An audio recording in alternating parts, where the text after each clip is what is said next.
नमस्कार दोस्तों, राधे राधे, सुप्रभात। कैसे हैं आप सभी लोग? उम्मीद है कि आप सभी लोग अच्छे हैं, स्वस्थ हैं और अपने घरों में अपने कामों में बहुत ज़्यादा व्यस्त हैं। तो दोस्तों, मेरा ब्लॉग शुरू हो रहा है लगभग शाम को 3 साढ़े 3 बजे से। और यहाँ डले हुए थे मशीन में कपड़े, तो सारे कपड़े निकाल के सबसे पहले ड्रायर में लगा देंगे। और मशीन में कपड़े धोने से फ़ायदा ये है कि आपको मेहनत नहीं करना पड़ती, हाथ से नहीं धुलना पड़ता। और सबसे ज़्यादा घाटा ये है कि जी, अगर आपके यहाँ पर मशीन के पास में अगर नल वगैरह की सुविधा है, फिटिंग है, तब तो ठीक है, वरना इसी तरह से आपको कपड़े निकालना पड़ेगा और पानी से खंगाल कर फिर मशीन में लगाना पड़ता है। और मेरे पास तो नल की व्यवस्था नहीं है, इसलिए इसी तरह से मैं पानी में डूब कर कपड़े फिर लगा देती हूँ ड्रायर में। और सबसे बड़ी बात यह है कि मशीन से कपड़े निकालने में ना पूरे एकदम गोल गोल होकर इकट्ठे हो जाते हैं, जिससे काफ़ी ज़्यादा परेशानी होती है एक एक कपड़े निकालने में। तो मैंने सीधे पूरे एक साथ निकाल कर डाल दिया था टब में। और आंगन का हाल कुछ इस तरह से हो रखा है। और ठंड तो बहुत ज़्यादा है, बहुत ही ज़्यादा वाली ठंडी है। और उसके बाद आंगन में जो है कचरा भी बहुत ज़्यादा हो रहा। कोई नहीं कहेगा कि यहाँ पर सुबह झाड़ू लगी हुई थी, क्योंकि यहाँ हवा बहुत ज़्यादा चल रही है। ठंडी के साथ साथ हवा भी बहुत तेज़ी की चल रही है, जिसकी वजह से पूरे आंगन में हो चुका है कचरा। तो चलिए लग जाते हैं झाड़ू वगैरह में, और शाम का हमारा जो काम है वो करेंगे। और इन साड़ियों में मैंने फैला रखी थी दाल वगैरह, तो वो सब अस्त व्यस्त है। वैसे इनको अभी रख देंगे, क्योंकि कल फिर मुझे दाल वगैरह फैलाना है। तो ये काम मेरा अभी है। 1-2 दिन दाल सुखा देंगे, क्योंकि काफ़ी दिन हो गया है दाल वगैरह मैंने धूप में नहीं डाली। और धूप अच्छी थी सुबह, पर अभी धूप कुछ कम हो गई है, क्योंकि मौसम थोड़ा सा चेंज हो रहा। कहीं बादल हो रहे हैं, तो कहीं पर बारिश हो रही है, तो कहीं ठंड बहुत तेज़ पड़ रही है। तो चलिए लग जाते हैं फटाफट से यहाँ आंगन की साफ़ सफाई में। और आंगन की लिपाई पुताई करने के बाद आंगन काफ़ी सुंदर लग रहा है, आप लोग देख ही रहे हैं। और फ्रेंड्स, कल के वीडियो में बहुत सारी सिस्टर लोगों ने पूछा था कि मैं चावल किस पापड़ बनाती हूँ, चावल के पापड़ फट जाते हैं। जैसे हमारी रश्मि दीदी ने बोला था कि चावल के पापड़ मेरे फट जाते हैं। तो चावल के पापड़ फटने का 2 कारण हो सकता है। पहला तो अगर आपने चावल का आटा चक्की से पिसवाया है, तो उसमें या तो गड़बड़ी हो गई होगी, गेहूं का आटा मिक्स हो जाता है, जिसकी वजह से फटते हैं पापड़। या फिर आपका आटा सही नहीं बना होगा, जो हम आटा बनाते हैं वो सही न बनने की वजह से भी पापड़ बहुत ज़्यादा फटते हैं। और अगर आटा जो है, चावल के पापड़ का जो आटा है, हम लोग जैसे बनाते हैं ना, अगर हाथ में पापड़ मतलब चावल का आटा अगर चिपक रहा है, तो समझ जाइए पापड़ का जो आटा है ना, वो बिल्कुल भी सही नहीं बना है। तो यही 2 कारण हो सकते हैं चावल के पापड़ फटने का। और यहाँ पर मैं लगा चुकी थी पूरी झाड़ू, और लगभग 1 टब यहाँ से कचरा निकला था। और इसके बाद मैं लग गई थी यहाँ कपड़े फैलाने के लिए। तो फटाफट से, और कपड़े अगर झाड़ू लगाने के बाद फैलाओ तो ही ठीक रहता, वरना धूल बहुत ज़्यादा इनमें हो जाती है। और यहाँ पर ऊपर मैंने डाल दिए थे चावल के पापड़। और चावल के पापड़ में मैंने डाले तो इस छींटे पर ही थे। और सबसे बड़ी गलती ये कर दी कि मैंने इनको खोल कर रख दिया था, जिसकी वजह से कौओं की तो हो गई थी पार्टी, क्योंकि उड़द दाल के पापड़ तो कौवे नहीं खाते हैं, पर चावल के पापड़ की पार्टी अच्छी खासी मनाई है कौओं ने। तो चलिए कोई बात नहीं, मेरी मेहनत जो थी वो कौओं ने इसका फल लिया है। तो मेरे पास मैंने जितने पापड़ बनाए थे उससे भी कम पापड़ मुझे मिले हैं। और चावल के पापड़ बनाने के बाद मैं लेट गई थी, क्योंकि थकान तो होती ही है, जब इतने मेहनत वाले काम करो तो थकान बहुत होने लगती है। और जब मैंने बाहर आके देखा, तो मैं जहाँ पर ये मैं कपड़े फैला रही हूँ, यहीं पर मैंने वो बाँस के छींटे पर पापड़ फैला दिए थे। और जब मैंने देखा तो पापड़ एकदम कम थे। उसके बाद ये मैंने रख दिए थे ऊपर, यानी ये दूसरे दिन की क्लिप है। उस दिन मैंने रख दिए थे ऊपर, उस दिन तो मैंने नीचे ही रखे थे, और फिर मैंने ढक कर रखे थे। और इस डिब्बे भर के पापड़ हुए हैं, और पापड़ बहुत बढ़िया बने हैं, ना तो ये फटे हैं ना ही टूटे हैं, एकदम बढ़िया परफेक्ट बने हैं। और मेरी बुआ जी ने कमेंट किया था कि रानू, जब भी पापड़ बनाया करो तो पनी में रख के बनाया करो। तो ये जो पापड़ का जो आटा था ना बुआ, ये इतना बढ़िया बना था कि पनी में रखने की ज़रूरत नहीं थी। पनी में तब रख के बनाते जब आटा गीला होता है। और आपने मेरा नाम सुना होगा, मैंने अपना नाम रानू बोला, तो मेरा घर का नाम रानू है। बाकी तो मेरा सभी लोग निधि नाम से ही जानते हैं, पर मेरे मायके पक्ष के जितने भी लोग हैं वो यही नाम जानते हैं मेरा।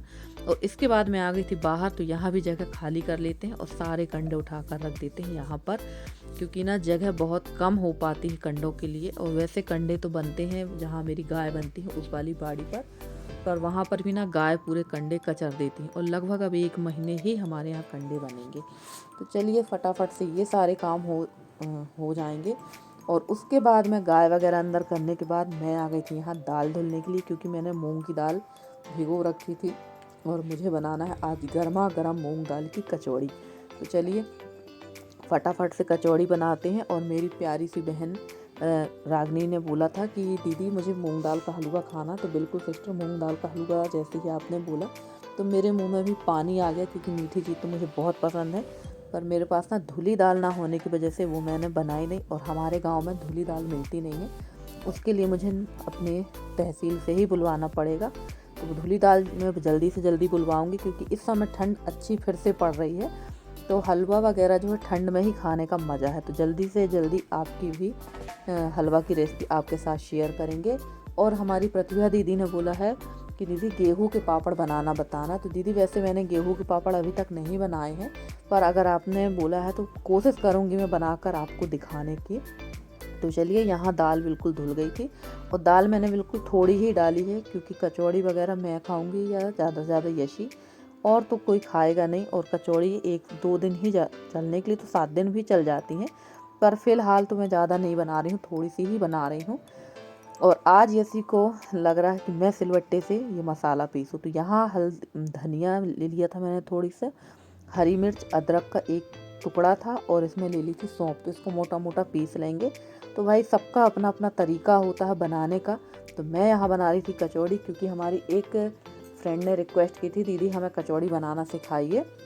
तो भाई मूंग दाल की कचौड़ी बना रहे हैं। इसके पहले मैंने आलू प्याज की कचौड़ी भी बनाई थी। तो आज मूंग दाल की कचौड़ी बनाकर देखते हैं और खाते हैं। तो वैसे मूंग दाल की कचौड़ी मेरी मम्मी बहुत बढ़िया बनाती हैं। आप काफ़ी सारे तरीके हैं इसको बनाने का। चाहे तो आप दाल को 1 सीटी लेकर उबाल कर बना सकती हैं, या फिर ऐसे ही खड़ी दाल को आप भून सकती हैं और कढ़ाई में इसको मैश कर सकती हैं। पर मैंने यहाँ पर सिलबट्टे से इसको मोटा मोटा पीस लिया, क्योंकि अगर मैं इसको मिक्सी में पीसती तो एकदम पूरी तरह से पिस जाती, इसलिए मैंने इसको मोटा मोटा पीसा है। और यसी यहाँ पर पीस रही थी, पर मेरा मन नहीं मान रहा था, क्योंकि उसको पीसने का तरीका देख के मुझे बड़ा अजीब सा लग रहा था। मैं खुद बैठ गई थी यहाँ पीसने के लिए, तो वो गुस्सा हो रही थी कि मेरे को कुछ करने नहीं देती हो, सीखने नहीं देती हो। और जब जल्दी रहती है ना तो लगता है सब खुद ही कर लो फटाफट से काम। वैसे वो मेरे को सब सामान ला कर दे रही थी। तो चलिए हमारी मूंग की दाल पिस चुकी है। और यहाँ मैंने जो पेस्ट बनाया है, बताया ही मैंने कि हरी मिर्च, और उसमें धनिया पत्ती थी, और थी सौंफ, यही चीज़ मैंने ली थी, और अदरक लिया था। लहसुन नहीं डाला है मैंने इसमें। अगर आप लहसुन डालना चाहें तो डाल सकते हैं, वैसे लहसुन का उपयोग मैं इस पर नहीं की थी। मैंने सोचा पता नहीं अच्छी लगेगी या नहीं लगेगी। और उसके बाद ये थोड़ा ही मेरे पास मैदा पड़ा था, तो मैंने कहा चलो आज इसका भी उपयोग कर लेते हैं। और सबसे अच्छी बात ये हुई कि मैदा बिल्कुल भी ख़राब नहीं हुआ था, क्योंकि इसको मैंने रख दिया था फ्रिज में। चलिए फटाफट से मैदा चाल लेते हैं। और अच्छी तरह से मैंने देख लिया था, और ये ख़राब बिल्कुल नहीं है। और इसमें डालेंगे नमक, आप चाहें तो अजवाइन भी डाल सकते हैं। और इसमें डाल देंगे ढेर सारा मोइन। इसमें मैंने किसी भी प्रकार का सोडा वगैरह का उपयोग नहीं किया है। तो सिर्फ मोन से ही मैंने इसको अच्छी तरह से गूँथ लिया था। और एकदम मैंने ना बहुत ज़्यादा टाइट बनाया था आटे को, और ना ही ज़्यादा ढीला बनाया था, ना ज़्यादा गीला भी नहीं था ये आटा। चलिए फटाफट से हम ऑन कर लेते हैं। और फ्रेंड्स, अगर आप लोगों को मेरे वीडियो पसंद आते हैं तो प्लीज़ वीडियो को लाइक करिएगा। चैनल पर नए हैं तो चैनल को सब्सक्राइब करके अपना सहयोग और स्नेह मेरे साथ बनाए रखिए।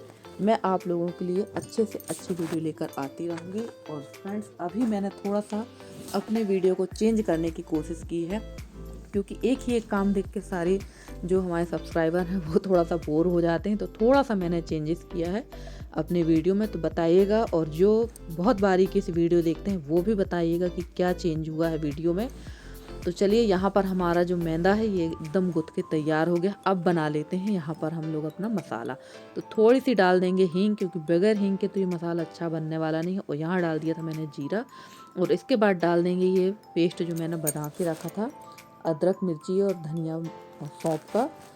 और इसके बाद डाल देंगे यहाँ पर मैंने डाल दिया था बेसन, क्योंकि बेसन बहुत ज़रूरी है। जब भी कचौड़ियाँ, किसी भी प्रकार की कचौड़ी बनती हैं, उसमें बेसन की बहुत ही ज़्यादा ज़रूरी रहता है, क्योंकि बेसन जो है किसी भी चीज़ के मॉइस्चराइज को एब्जॉर्ब कर लेता है। और यहाँ डाल देंगे ये दाल। थोड़ी सी डाल दी थी मैंने हल्दी, और दाल डाल दी थी। आप चाहें तो इसमें देगी मिर्च डाल सकते हैं, पर मैंने देगी मिर्च नहीं डाली है क्योंकि देगी मिर्च से एकदम कलर लाल लाल सा हो जाएगा और मुझे लाल कलर नहीं चाहिए था। और इस दाल को भूनने में काफ़ी ज़्यादा टाइम लगा था, लगभग इसको धीमी आंच में भूनते भूनते 15 मिनट हो गया था। और इसमें मैंने सिर्फ हल्दी ही डाली, अभी और कोई भी मसाला नहीं डाला है। तो इसमें डालेंगे बाकी के मसाले। और ये देखिए धीरे धीरे एकदम दाल सूखी होने लगी थी, एकदम सूखा सा मसाला चाहिए रहता है इसका। तो वैसे मैं दाल की कचौड़ी पहली बार बना रही हूँ। और यहाँ डाल दिया था मैंने धनिया पाउडर। और इसके बाद हम बाकी के मसाले डालेंगे। इसमें डालेंगे गरम मसाला, उसके बाद डालेंगे चाट मसाला, और थोड़ा सा मैंने अमचूर पाउडर भी डाला था क्योंकि थोड़ा सा खट्टा सा टेक्सचर अच्छा लगता है। और डाल देंगे इसमें यहाँ पर सादा वाला नमक। और आप इसमें और भी जो मसाले डालना चाहते हैं वो डाल दीजिए। मुझे तो इतने ही मसाले में कचौड़ी का टेस्ट बहुत अच्छा लग रहा था। और कचौड़ी बनी भी एकदम फूली फूली थी। वैसे कचौड़ी और समोसा बनाने में बहुत ज़्यादा समय लगता है क्योंकि इनको धीमी आंच में ही बनाना पड़ता है। तो चलिए, अभी दाल हमारी उतनी अच्छे से जैसा हमें चाहिए उतनी एकदम परफेक्ट मसाला तैयार नहीं हुआ। और लगभग 10 मिनट और भूनने के बाद इस तरह से हमें ये मसाला मिला है। तो चलिए, जब तक ये ठंडा होता है हम बना लेते हैं यहाँ पर कचौड़ी की लोई। और इतने मैदा में फिक्स 12 ही कचौड़ी बनी थी। तो चलिए, यहाँ पर थोड़ी ही बनाएंगे क्योंकि थोड़ी ही बना के देखना था। एकदम से ज़्यादा बनाने में कई बार सामान बिगड़ जाता है। वैसे अभी तक की स्थिति में मैंने जब भी जो चीज़ बनाई है बिगड़ी तो नहीं है, सारी चीज़ें एकदम बढ़िया परफेक्ट से ही बनती हैं। और फ्रेंड्स, एक चीज़ बहुत अच्छी मैं आपको बताना चाहूँगी कि जब भी कचौड़ी बनाए ना तो ऐसा छोटा सा लड्डू बना के और इस तरीके से भर के और हथेलियों से दबाने से ना बहुत बढ़िया तरीके से कचौड़ी भर जाती हैं। और चारों तरफ एकदम मसाला इसका फैल जाता है और भरी भरी फूली फूली सी कचौड़ी तैयार होती है। और एक भी कचौड़ी ना तो फूटी थी और ना इसमें कोई क्रैक आया था। तो चलिए फटाफट से सारी कचौड़ी बना लेते हैं। और यहाँ मैंने तेल चढ़ा दिया था और बहुत धीमी आंच में इनको हमें सेकना है। और सबसे ज़्यादा हालत ख़राब हुई थी इसको सेकने में। लगभग एक बैच को सेकने में 25 मिनट से 30 मिनट लगा था क्योंकि मैंने पूरी कचौड़ी धीमी धीमी आंच पे सेकी थी।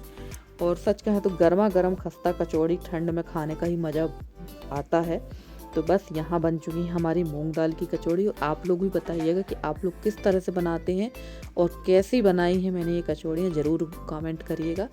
तो यहाँ मैंने 5 कचौड़ी डाली थी और देखिए बिल्कुल धीमे धीमे ही बबल्स आ रहे थे, धीरे छोटे छोटे। और ये देखिए अब मैंने पलटाई है क्योंकि ये सिक कर आ गई थी एकदम ऊपर। और जब ये सिक कर ऊपर आ जाए तभी हमें इन्हें पलटाना है। और हमारी एक सब्सक्राइबर ने रिक्वेस्ट भी की थी कि दीदी मुझे कचौड़ी बनाना सिखा दीजिए। तो मैंने उनसे पूछा था कि आप कौन सी कचौड़ी चाहती हैं जो मैं आपको बनाकर दिखाऊं। तो उन्होंने कहा था आप कोई भी कचौड़ी बना दीजिए। तो मैंने आलू की कचौड़ी तो बनाई थी, इसलिए मैंने इस बार बना दी मूंग दाल की कचौड़ी। तो चलिए, यहाँ पर इनको सीखने में लगेगा बहुत टाइम। और उतना लंबा वीडियो अगर मैं बनाती तो बहुत ज़्यादा लंबा हो जाता। वैसे वीडियो काफ़ी लंबा था, मैंने बहुत कट किया है और काफ़ी ज़्यादा स्पीड में डाल दी है। तो देखिए हल्की सी गोल्डन हो चुकी थी। फिर भी अभी इनको इतना करने में मैंने बताया ही था कि लगभग मुझे लग गया था 30 मिनट, याद है आधा घंटा लग गया था एक बैच को सेकने में। तो चलिए, उसके बाद दूसरा वाला बैच डाल देते हैं, तब तक ये सिकेंगी और इनको काफ़ी टाइम लगना, फिर से आधा घंटा। और ये बनाते बनाते मुझे बज गए थे रात के 8 क्योंकि इन चीज़ों में टाइम तो काफ़ी लगता है। और मैं कोई भी चीज़ जो है ना शाम को ही बनाती हूँ क्योंकि सुबह टाइम तो बहुत ज़्यादा जल्दीबाजी रहती है खाने पीने की, इसलिए सुबह कोई भी चीज़ नहीं बना पाती हूँ। तो चलिए फ्रेंड्स, मैं तो बैठ गई हूँ चाय और कचौड़ी खाने के लिए। आइए आप भी खाइए और बताइए कैसी बनी है कचौड़ी। अगर आज का वीडियो अच्छा लगा हो तो प्लीज़ चैनल में नए हो तो चैनल को सब्सक्राइब कर लीजिएगा और एक लाइक ज़रूर कर दीजिएगा इतनी मेहनत के लिए। तो आइए खाते हैं चाय और कचौड़ी और मिलते हैं आपसे अगली वीडियो में। तब तक के लिए बाय बाय।